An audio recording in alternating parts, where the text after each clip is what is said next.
니들 붙잡혀 갔다 왔잖아. 이 땅 주인이 지금 누군 줄 알아? 니들인 줄 알지? 천만의 말씀. 무려 70년 동안이나 우리 땅이었던 거야. 근데 와서 이곳 가운데에 성전을 짓는다고? 웃기지 말라고 그래. 니네 집도 못 질 거다. 어디 한번 잘 사나 봐라. 텐트도 하나도 못 질 거다.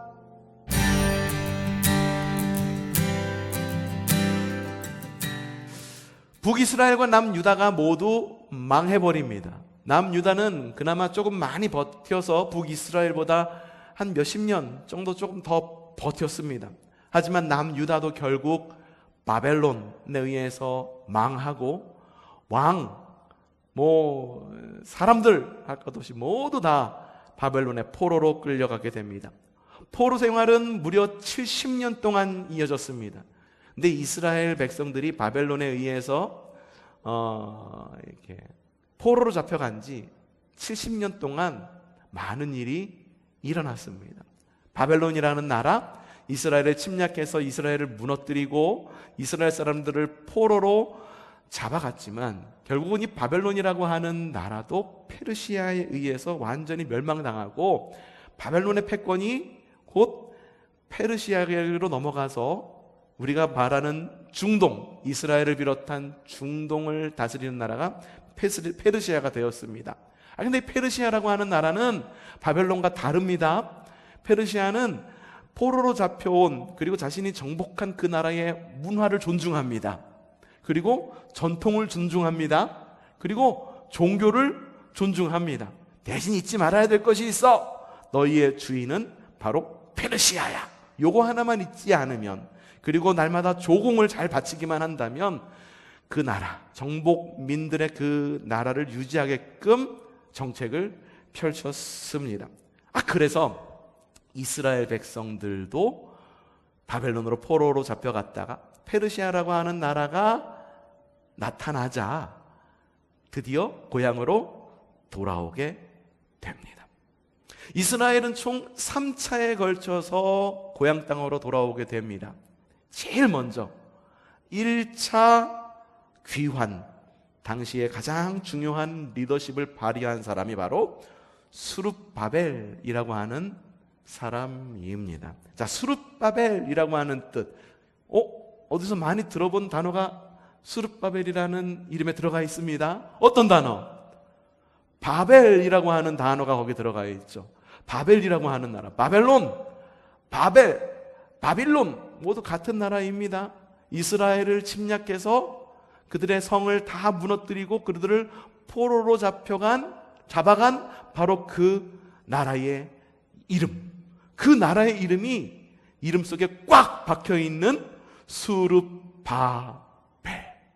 스룹바벨이라고 하는 이름의 뜻은 바벨론 출신, 바벨론 출생이라는 뜻을 가지고 있습니다. 스룹바벨은 어디서 태어난 사람입니까?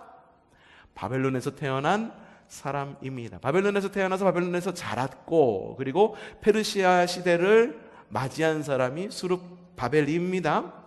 그때 먼저 이 스룹바벨이 누구냐 하면 유대에 많은 왕들이 있었었는데 유대의 마지막 왕 바로 직전의 왕 이름이 여호야긴이라고 하는 왕입니다. 이 여호야긴의 손자입니다. 손자. 이 여호야긴이라고 하는 왕은요, 그 아버지가 통치하고 있었을 때에 바벨론이 쳐들어와서 바벨론에 의해서 아버지가 축출됩니다. 살해당해요. 그러자 8살 되던 때에 왕위에 올라서 3개월 동안만 유다 땅에 왕 역할을 했던 사람이 누구? 여호야긴이라고 하는 왕이었었습니다. 그리고 나서 여호야긴도 바벨론으로 포로로 잡혀갑니다. 그 바벨론 땅에서 가정을 이루게 됩니다. 그래서 그 아들의 아들 손주의 이름이 누구다? 스룹바벨. 바벨론 출신이라고 하는 이름을 가진 스룹바벨. 유다 왕위를 이어받았습니다. 다윗의 자손입니다. 다윗의 자손 가운데에 유명한 한 사람이 있죠. 누구? 예수님. 그래서 예수님의 족보가 나오는 마태복음에 보면은 이 스룹바벨의 이름도 등장합니다. 함께 봅시다. 마태복음 1장 12절 말씀 시작. 여고냐라고 하는 이름은 여호야긴의 다른 표시가 바로 여고냐라고 하는 이름입니다. 여고냐는 시작. 스알디엘은 스룹바벨을 낳고, 스룹바벨은 누굴 낳고 맨 마지막에 누가 나옵니까? 예수님의 이름이 나옵니다. 그러니까 스룹바벨은 왕족이면서 예수님의 조상. 근데 이 스룹바벨이라고 하는 사람이 페르시아 시대를 맞이함과 동시에 고향 땅으로 돌아오게 됩니다. 다윗의 자손이니까는 유대 왕조가 다시 재건될 때에 왕위를 이을 순위 몇 번째? 첫 번째. 그 당시에 페르시아의 고레스 왕이 이야기합니다. 스룹바벨을 부릅니다. 오십시오. 이제 당신들 땅으로 돌아가십시오. 그리고 당신의 땅을 다스릴 그런 능력을, 그런 권한을 당신에게 드리겠습니다. 당신은 왕족이 아닙니까? 그러니까 그 땅에 가서 그 땅을 다시 한번 일으켜 세우십시오 라고 말하면서 스룹바벨을 유다 땅의 총독으로 임명을 합니다. 왕으로 임명하지 않습니다. 총독으로 임명합니다. 왜 총독이냐? 그 당시에 누가 통치하고 있었다? 페르시아가 통치하고 있었기 때문에 왕은 페르시아 왕이고, 자신의 땅으로 돌아왔음에도 불구하고 자신의 땅에서 왕이 아니라 총독으로 임명을 받고 유대 땅으로 돌아오게 됩니다. 대제사장 예수아라고 하는 사람과 함께 예루살렘으로 돌아오게 됩니다. 첫 귀환은 BC 537년입니다. 약 5만 명의 이스라엘 사람들이 다시 고향 땅으로 돌아오게 되죠. 바벨론 포로 생활 가운데 있었던 굉장히 기적적인 일 가운데의 하나입니다. 그런데 주님께서 페르시아 왕인 바로 고레스, 제가 얘기 안 했던가요? 페르시아 왕 고레스, 그냥 페르시아 왕이라고만 한번 생각하십시오. 페르시아 왕의 마음에 감동을 줍니다. 그리고 이제 스룹바벨에게 특별한 사명을 이제 주게 되는데, 어떤 사명이냐? 에스라 1장 1절부터 3절 말씀, 그 당시에를 기록한 성경책들이, 여러 책들이 있습니다. 오늘 우리가 읽었던 스가랴서도 1차 포로기한 때를 기록하고 있고요, 에스라도 역시 1차 포로기한 때를 기록하고 있습니다. 에스라서에 뭐라고 기록하느냐? 이렇게 기록하고 있습니다. 에스라 1장 1절부터 3절 말씀 크게 한번 읽어보죠. 시작.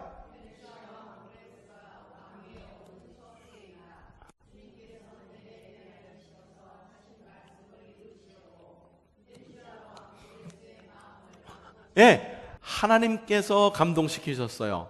어떤 마음을 고레스에게 심어줬을까? 함께 계속 시작. 고레스는 온 나라에 명령을 내리고 그것을 다음과 같이 조서로 써서 돌렸다. 어떤 명령일까 궁금하지 않습니까? 읽어봅시다. 시작. 페르시아 왕 고레스는 다음과 같이 선포한다. 하늘의 주 하나님이 나에게 이 땅에 있는 모든 나라를 주셔서 다스리게 하셨다. 이것만 해도 굉장한 겁니다.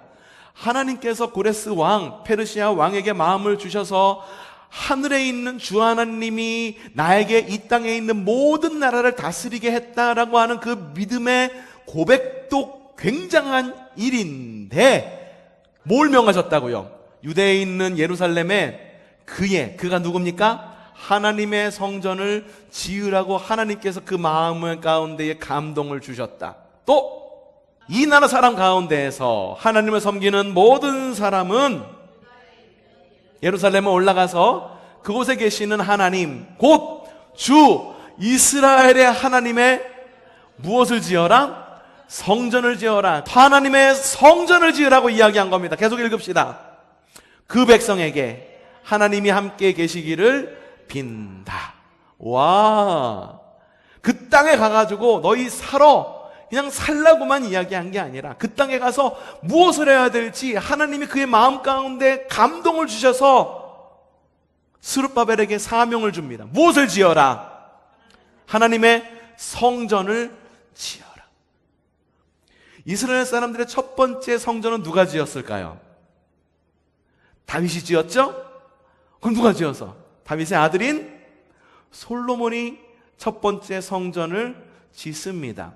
그래서 이스라엘 사람들이 그곳에 모여서 하나님을 예배합니다. 거룩 거룩 거룩 예배합니다. 그런데 이 성전이 무너지고 완전히 파괴가 됩니다. 언제? 바벨론이 유대 땅을 쳐들어왔을 때. 바벨론이 솔로몬 성전을 완전히 무너뜨립니다.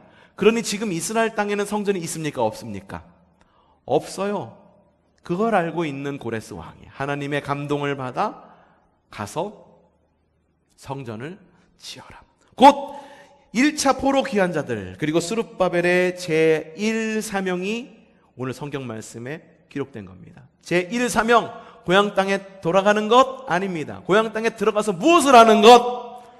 하나님의 성전을 짓는 것.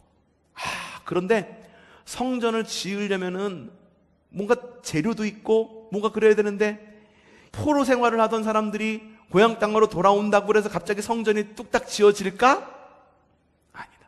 그래서 스룹바벨이 이런 명령도 이야기를 합니다. 에스라 1장 4절 말씀 시작.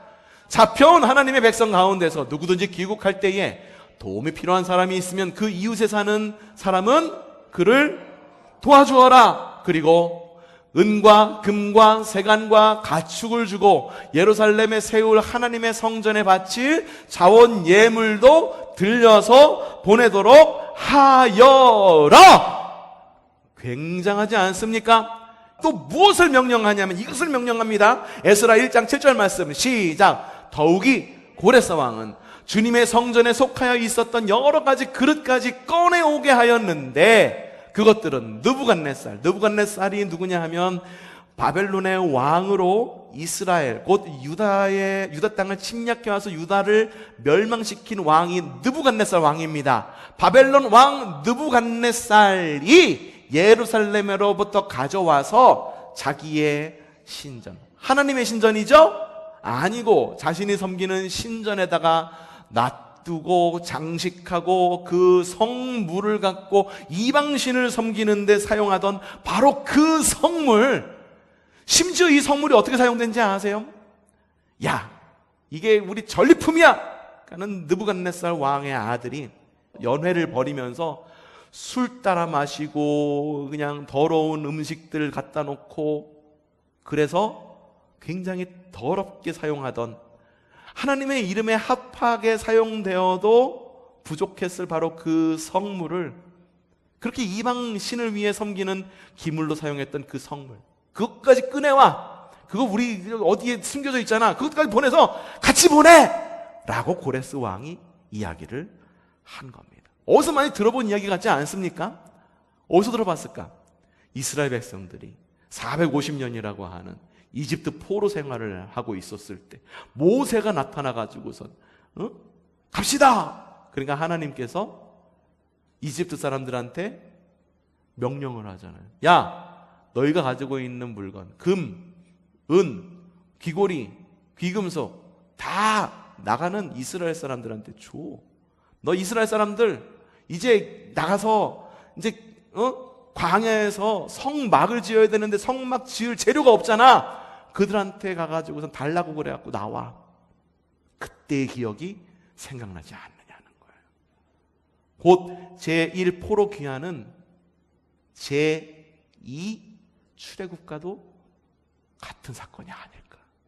하나님께서 그들을 빈손으로 포로 생활해서 고향 땅으로 내보낸 것이 아니라 그들에게 고향 땅에서 살아갈 물건, 그리고 성전을 지을 재료들 손에 쥐게 해가지고선 고향 땅으로 돌려보낸 것. 드디어 고향 땅으로 돌아오게 됩니다. 시기도 굉장히 적절합니다. 고향 땅으로 돌아왔던 그 시기가 건기입니다. 건기는 땅이 단단해집니다. 단단해지니 무엇을 짓기? 집을 짓기, 성전을 짓기 최적기입니다. 모든 과정이 일사천리로 진행이 됩니다. 사람들이 감동을 받는 거예요. 야, 드디어 우리가 고향 땅으로 돌아왔구나. 이제는 하나님의 하나님의 성전을 짓는구나. 그래서 에스라서 3장 10절에서 13절에 이렇게 기록되어 있습니다. 읽어보죠. 시작.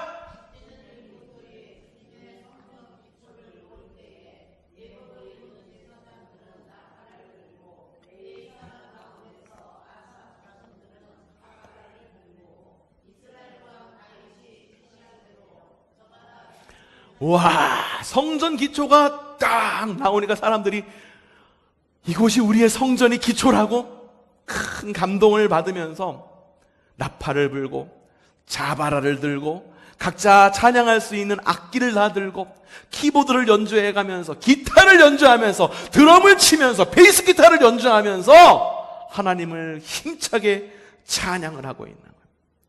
일사천리로 진행하고 있는 거지. 다음 말씀. 그들은 서로 화답하면서 주님을 찬양하고 감사 찬송을 불렀다. 주님은 어디시다. 언제나 한결같이 이스라엘을 사랑하신다. 주님의 성전 기초가 놓인 것을 본 온 백성도 목청껏 소리를 높여 주님을 찬양하였다. 그러나 첫 성전을 본 나이 많은 제사장들과 레위 사람과 가문의 우두머리들은 성전의 기초가 놓인 것을 보고 크게 통곡하였다. 왜 통곡했을까요? 너무 기뻐서? 슬퍼서. 왜 슬펐냐면은 솔로몬의 성전은 어마어마했습니다. 하지만 그들이 이제 포로 생활로 돌아와갖고 지은 이 성전, 곧 이 성전은 결국은 완공이 돼요. 그래서 이 성전의 이름을 뭐라고 말하냐면은 1성전을 솔로몬 성전, 솔로몬이 지었다 그래서 솔로몬 성전이라고 얘기하고, 이 성전을 스룹바벨이 와서 지었다라고 그래서 무슨 성전이라고 그럴까? 스룹바벨 성전이라고 이야기해요. 제2성전이야. 근데 이 제2성전은 제1성전보다 너무 초라하게 그지 없는 거예요. 너무 작은 거예요. 그러니까 첫 성전, 곧 누가 지은 성전? 솔로몬이 지은 성전을 봐왔던 나이 많은 제사장들과 레위 사람들과 가문의 우두머리들은 성전의 기초를 놓았는데, 야! 우리가 이렇게 돌아왔는데 우리가 이렇게 힘없는 민족이 되어버렸고, 하나님의 성전, 그렇게 크고 위대했던 하나님의 성전이 쪼그라들 대로 쪼그라들어가지고 요만하게 짓는다고? 그러면서 통곡하면서 운 거예요. 또 다른 한쪽에서는 많은 사람이 기뻐하며 즐거이 노래하였다. 환성과 통곡이 한데 뒤섞여서 소리가 너무나도 크고 시끄러웠다. 그 소리는 멀리서도 들을 수 있었으나 어느 누구도 그것이 환성인지 통곡인지 구별할 수 없었다. 눈물과 웃음, 기쁨과 슬픔이 한데 어우러진 그런 건축의 현장, 그것이 바로 스룹바벨 성전의 기초를 놓을 때의 모습이었습니다. 그런데 일사천리로 모든 것이 잘 되면은 좋았겠지만, 에스라 4장 1절 읽어보죠. 시작. 유다와 베냐민의 대적들. 자, 유다와 베냐민의 대적들이라고 이야기하는 건 뭐냐 하면은 이스라엘 백성들이 남유다와 북이스라엘로 나뉘죠. 그쵸? 나뉩니다. 그때 12지파 가운데, 12지파 가운데에 10지파는 모두 북이스라엘로 올라갑니다. 2지파만 남아요. 그 지파의 이름이 유다지파와 베냐민 지파. 곧 유다지파와 베냐민, 유다와 베냐민이라고 말하는 건 뭐냐 하면 남유다 사람들을 말하는 거예요.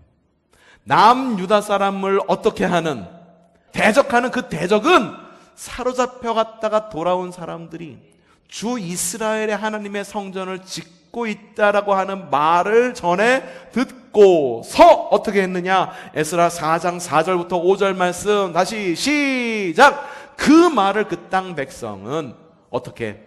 성전을 짓는 일을 방해하였다. 야, 하나님의 성전을 짓는데 와서 방해하는 거야. 칼로 다 찌르고 가고, 도둑질하고, 못살게 굴고, 약탈하고. 유다 백성의 사기를 떨어뜨렸다. 그들은 고문관들을 매수하면서까지 성전을 짓지 못하게 하였다. 이러한 방해는 페르시아 왕 고레스가 다스리던 모든 기간뿐만 아니라, 말했잖아요. 고레스가 니들 땅으로 돌아가라 라고 명령한 거잖아요. 그때부터 짓기 시작한 지 기초를 놓은 그 이후부터, 기초만 놓고 그때부터 어느 때까지, 페르시아 왕 다리우스 왕이 바뀐 그때까지도 방해하면서 성전을 못 짓게 방해를 한 거예요. 왜 방해했을까? 그 땅에 남아있는 사람들, 포로로 잡혀간 사람들, 그 기간 동안 몇 년이라고 그랬어요? 포로 생활이 몇 년? 70년이라고 말씀드렸죠. 이 70년 동안 이스라엘 땅 본토에는 무슨 일이 일어났을까? 그 땅에 살던 사람들이 빈 자리에 누가 들어갔어? 이방 사람들이 들어가고, 그리고 그 땅에 땅 주인을 잃은 그 땅에를 침략해온 침략국도 있었고, 특별히 북이스라엘은 아수르에 의해서 침략을 당해서 망한 이후에 아수르의 정책이 외국 사람들을 그 땅에다 심는 거였잖아요. 외국 사람이 그 땅에 들어와가지고 그 땅을 이미 자리 잡고 몇 년 동안? 70년 동안 살고 있었던 거예요. 그러니 이스라엘 땅은 더 이상 하나님 나라의 땅이라고 보기에는 모든 것이 많이 변해 있었던 거예요. 하나님의 백성이 아닌, 혈통을 지키지 못한 그들, 이방 민족과 같은 그들. 근데 그 땅에 잡혀갔던 포로들이 다시 돌아와서 그 땅에 성전을 짓겠다고 그러니까 이 사람들이 눈에 곱게 보였겠습니까? 야, 하나님의 성전 짓는데, 우와! 70년 동안 없었던 하나님의 성전을 짓는다고? 기쁘다! 라고 말하면서 힘을 합했을까? 아니야. 니들 붙잡혀 갔다 왔잖아. 이 땅 주인이 지금 누군 줄 알아? 니들인 줄 알지? 천만의 말씀. 무려 70년 동안이나 우리 땅이었던 거야. 근데 와서 이곳 가운데에 성전을 짓는다고? 웃기지 말라고 그래요. 니네 집도 못 질 거다. 어디 한번 잘 사나 봐라. 텐트도 하나도 못 질 거다. 못 살게 굴면서 성전을 짓지 못하게 돼. 외적인 이런 도전이 있으니 내적인 의욕이 상실됩니다. 올 때에는 야, 이제 고향 땅으로 돌아가면 성전도 짓고 고향 땅에서 이제 행복하게 살 수 있겠지라는 마음으로 돌아왔고, 고레스 왕이 성전도 지어라 라고 말하면서 곳간을 열어가지고선 재료들도 막 보냈어.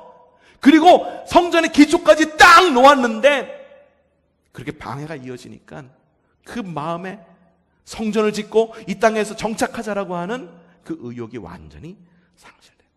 그래서 성전 기초만 놓고 몇 년이 흘렀느냐? 14년이라고 하는 시간이 그냥 줄줄줄줄 흘러가 버리고 맙니다. 24년이라고 하는 시간 동안 이스라엘 사람들은 성전 짓다 말고, 에이, 방해도 하니까 안 되겠다, 내 집이나 짓자. 응? 누가 성전 짓는다고 알아주지도 않는 거, 명분이 내 집 짓는 게 훨씬 더 명분이 크잖아. 명분이 그냥 나 바쁜 게 훨씬 더 중요하잖아. 내 집 짓는다고 뭐라고 할 사람이 있겠어? 내 집 짓고 하나님의 성전을 짓지 못하고 그렇게 멈춰 있었습니다.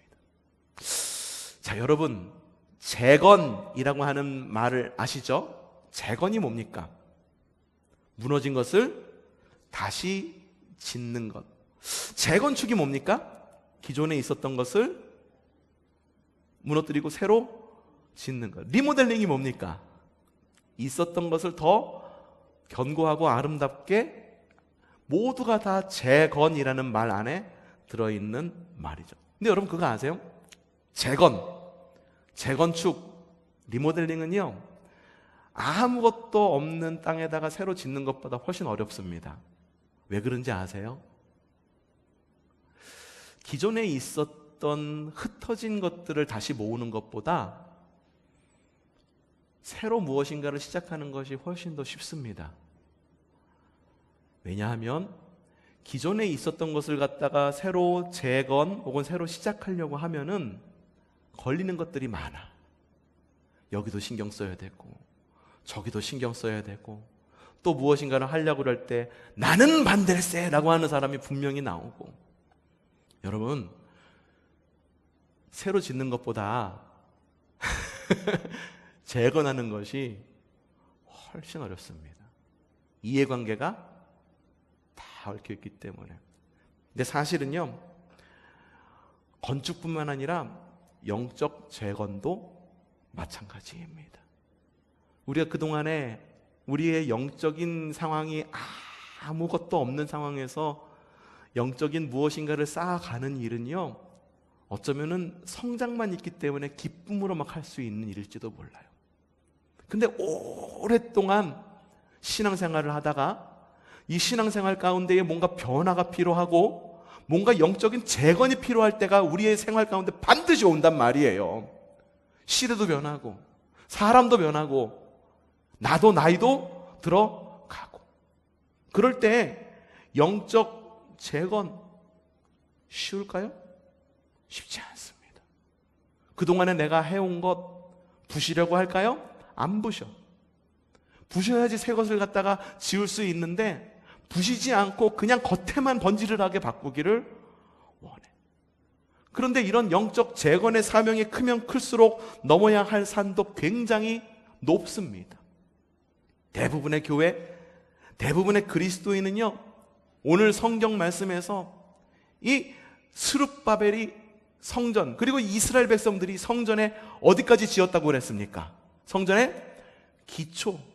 기초까지 지어놓고 여기서 그냥 멈추지, 여기서 그냥 끝내지. 아유, 자꾸만 방해하는 사람들도 있고 자꾸만 누가 치고 들어오기도 하고 나는 아니다라고 얘기하고 나는 그거 싫다라고 얘기하는데 굳이 그거 할 필요 있겠느냐 라고 해서 많은 그리스도인과 많은 교인들이 그냥 기초만 놓고 포기하는 경우가 얼마나 많은지 모릅니다. 사실 많은 교회들이 끝까지 가지 못해요. 대부분의 교회들이 기초만 놓고 끝냅니다. 성전 건축을 말하는 게 아니에요. 성전 건축 이망 터 닦았으니까는 끝은 내야 될 거 아니냐라고 말하면서 반대하는 사람은 다 떠나고 그러면서까지 끝까지 짓기는 합니다. 하지만 영적 재건은 달라. 영적 재건은 나는 손해볼 거 없다라고 생각을 하거든. 그러니까 나는 마음에 안 들어. 에이, 안 하고 말지. 에이, 딴 교회 가버리고 말지. 에이, 이럴 바엔 교회 안 나오고 천주교로 가지. 에이, 이럴 바에는 감리교회 없고 다른 교단으로 가지. 이러면서 중간에 다 포기하고 말아버립니다. 근데 스룹바벨이 이스라엘 땅으로 돌아왔을 때 그가 가지고 있는 사명이 있었어. 어떤 사명? 제1사명이 어떤 사명이었습니까? 성전을 짓는 사명. 그 사명이 멈춰 있습니다. 무려 14년간 멈춰 있습니다. 다시 지어야 되는데 다시 짓지를 못하고 멈춰서 있습니다. 주님께서는 뭐라고 그럴까? 책망하시겠지. 야, 너에게 준 제1사명 잊었니? 제1되는 사명은 잊고 14년 동안 네 집 짓고 잘 살고 있지? 네 집은 잘 지었니? 나의 성전은 여전히 못 짓고 기초만 있단다. 하나님은 이스라엘을 책망하십니다. 그 하나님은 또한 우리도 책망하십니다. 하지만 책망만 하지 않으십니다. 오늘 읽었던 말씀 스가랴서 4장 6절에 주님은 바로 그 스룹바벨과 이스라엘 백성들에게 이런 말씀을 주십니다. 스가랴 4장 6절 말씀 시작! 그가 내게 이렇게 말해 주었다. 이것은 주님께서 스룹바벨을 두고 하신 말씀이다. 힘으로 되지 않고 권력으로 되지 않으며 오직 나의 영으로만 될 것이다. 만군의 주님께서 말씀하신 다시 짓는 일, 재건하는 일, 그것보다도 무엇보다도 영적 재건은 우리의 힘으로 되지 않습니다. 우리의 능력으로 되지 않습니다. 무엇으로 됩니까? 주님의 영으로 되는 것입니다. 주님께서는 책망하실 뿐만 아니라 이스라엘 백성들을 계몽하시는 거예요. 야, 계몽, 인라이트닝이라고 합니다. 인라이트닝, 빛을 비추는 게 바로 계몽이라는 겁니다. 빛을 비추십니다. 그들의 마음을 환하게 하는 겁니다. 환하게 하는 게 아니라 환하게 하십니다. 환하게 하시면서 말씀하시는 거예요. 야, 너 그러면은 그 성전 짓는데 방해 없을 줄 알았어? 다시 짓는 일이 얼마나 힘든지를 아는지 이미 알고 있잖아. 와가지고선 고레스 왕이 너희에게 재료 줬다고, 너희가 이게 고향 땅으로 들어왔다고 성전 짓는 일이 당연하게 저절로 될 줄 알았니? 아니야. 너희의 힘과 너희의 능력과 고레스가 준 바로 그 재료로 성전을 짓는 것이 아니라 무엇으로 짓는 거다? 하나님의 영으로 짓는 거야. 그걸 아직도 모르겠니? 라고 말씀하시면서, 계몽하시면서 그들에게 용기를 주십니다. 어떤 용기를 주시느냐? 오늘 말씀 4장 7절에서 10절 말씀 시작. 큰 산아, 네가 무엇이냐? 큰 문제야. 큰 이런 방해야. 네가 무엇이냐? 스룹바벨 앞에서는 그저 평지일 뿐이다. 그가 머릿돌을 떼서 내올 때 사람들은 그 돌을 보고 아름답다, 아름답다 하고 외칠 것이다. 주님께서 나에게 말씀하셨다. 스룹바벨이 이 성전의 기초를 놓았으니 그가 이 일을 마칠 것이다. 그때야 비로소 너희는 만군의 주님께서 나를 너희에게 보내셨다는 것을 알게 될 것이다. 시작이 미약했다고 비우는 자가 누구냐? 스룹바벨이 돌로 된 측량추를 손에 잡으면 사람들은 그것을 보고 기뻐할 것이다. 이 일곱 눈은 세상을 살피는 나 주의 눈이다. 주님께서는 이렇게 힘을 주십니다. 높은 산아, 네가 뭐냐? 스룹바벨 앞에서는 그저 평지일 뿐이다. 이 말씀에 힘을 얻은 스룹바벨과 이스라엘은요, 다시 성전을 짓기 시작합니다. 그래서 완공하기까지 4년만 더 들였으면 되는 일을 14년 동안 멈춰 있다가 공사를 시작한 지 28년 만에 성전을 다 짓게 됩니다. 드디어 성전을 완공합니다. 에스라 6장 16절 시작.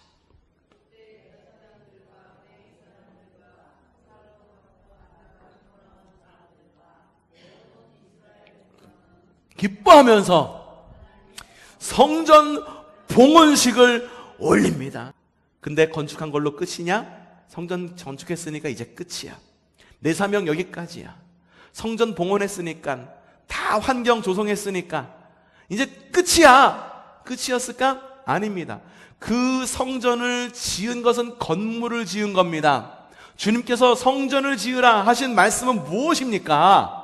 건물 지으라고, 성전 지으라고 말한 겁니까? 아니에요. 너희 네 고향 땅으로 돌아가서 무엇을 회복하라? 예배를 회복하라. 그동안 70년 동안 이스라엘에 없었던 나 주 여호와를 향한 그 예배가 다시 살아서 꿈틀꿈틀거리게 하고 그 불꽃이 온 열방을 비추도록 하여라. 성전을 짓는 것만 끝이 아니야. 성전을 지었으면, 환경을 조성했으면 그 안에 소프트웨어가 있어야 되는 거예요. 그 다음 말씀 읽어보죠. 6장 18절 말씀 시작. 그렇게 한 다음에 그들은 갈래별로 누구를 세웠어요? 성전 건축했으니까 끝이야? 아니야. 건축한 성전에는 사람이 있어야 돼. 예배할 사람이 있어야 되는 거예요. 그래서 예배를 집례할 누구? 제사장을 세우고, 또 무리별로 누구? 레위 사람. 제사장만 있으면 됩니까? 목사만 있으면 돼요? 아니에요. 누가 있어야 돼요? 성도가 있어야지. 거기서 나와서 예배드릴 성도가 있어야지. 무리별로 레위 사람들을 모여서 세워서 모세의 책에 기록된 대로 예루살렘에서 하나님을 섬기는 일을 맡아보게 하였다. 이야, 스룹바벨은요, 제1차 포로로 잡혀간 그 이스라엘 백성, 난민과 같은 사람들이잖아요. 그 사람들을 이끌고 이스라엘 땅으로 돌아와 갖고 성전도 짓고 성전 안에 예배를 회복시킨 바로 그런 사람이라는 거예요. 이제 스룹바벨이 누군지 아시겠죠? 처음에 말씀 전할 때 스룹바벨이 누군지 아세요? 모르겠는데요. 굉장히 중요한 사람입니다. 비록 그 이름이 스룹바벨, 바벨론 출신, 바벨론에서 태어난 자라는 이름을 가지고 있을지는 모릅니다. 하지만 스룹바벨이 이스라엘 백성들을 다시 이스라엘로 데리고 오면서 바벨론에서 태어난 자가 다시 이스라엘 땅에서 이스라엘에서 태어난 자로 새롭게 거듭나는 그런 역사적인 기록이 오늘 말씀이 아니겠습니까? 여러분, 재건은 어렵습니다. 더군다나 망가진 땅, 난민과 같은 이스라엘, 큰 산을 넘는 것 같습니다. 하지만 우리가 기억해야 될 것이 있습니다. 우리가 큰 산이다라고 여기고, 큰 산이 우리 앞에 있다라고 여기고, 넘어야 될 숙제가 있다라고 여기는 것은 뭐냐 하면, 따라 하십시다. 우리가 여전히 도전을 하고 있다는 증거다. 도전하지 않는 사람은 그 앞에 뭐가 있는지조차도 모릅니다. 도전하지 않는 사람은 그 앞에 어떤 어려움이 있는지조차도 모릅니다. 문제의식을 갖지 않는 사람은 뭐 어때요? 그냥 이대로 하면 되지 라고 말하면서 문제의식을 갖지 않습니다. 이웃들이 방해하는데 어떻게 성전을 지어? 14년 동안 멈춘 건 너무 당연한 거지 라고 말하면서 멈춰진 예배를 다시 회복할 생각조차 하지 않습니다. 하지만 우리 앞에 큰 산이 있다라고 여겨진다. 여러분이 그렇게 느껴지십니까? 우리 교회에도 큰 산이 있다라고 여겨지십니까? 여러분의 가정 가운데 큰 산이 있다라고 여겨지십니까? 아니, 큰 산이 없다라고 하더라도 조그만 넘어야 될 숫자라도 있다라고 여겨지십니까? 여러분의 목장에 그런 넘어야 될 산이 있다라고 여겨지십니까? 여러분의 선교회에 그런 넘어야 될 산이 있다라고 여겨지십니까? 우리 예배팀 가운데에 그런 넘어야 될 산이 있다라고 혹시 여러분 그렇게 생각이 드십니까? 그런 느낌을 받는다고 한다면 우리는 여전히 도전을 하고 있고, 도전을 하고 있는 한, 그리고 그것에 대해 우리가 주님의 이름으로 무엇인가를 갖다 새로 나가야 된다고 하는 문제의식이 있는 한 우리는 그것을 언젠가는 극복하고야 말 것이라는 것입니다. 우리의 힘으로는 어렵습니다. 큰 산이 무엇이냐? 스룹바벨 앞에서는 평지일 뿐이다. 모세에게도 말했습니다. 홍해가 무엇이냐? 모세의 지팡이 앞에는 그저 마른 땅일 뿐이다. 여호수아에게도 얘기했습니다. 여리고 성이 무엇이냐? 여호수아 앞에서는 그냥 평지일 뿐이다. 큰 산 앞에서 안절부절하지 마십시오. 스룹바벨에게 하신 말씀처럼 주님의 영원, 이터너티로 나가는 지혜가 있기를 바랍니다. 우리가 세번역 성경으로 읽으니까 큰 산은 무엇이냐? 스룹바벨 앞에서는 평지일 뿐이다. 좀 밍밍하죠? 그래서 제가 여러분들의 익숙한 개역개적 성경으로 다시 한번 가져와 봤습니다. 우리 이 말씀 다시 한번 크게 한 목소리로 함께 선포하면서 함께 읽어보도록 합시다. 시작!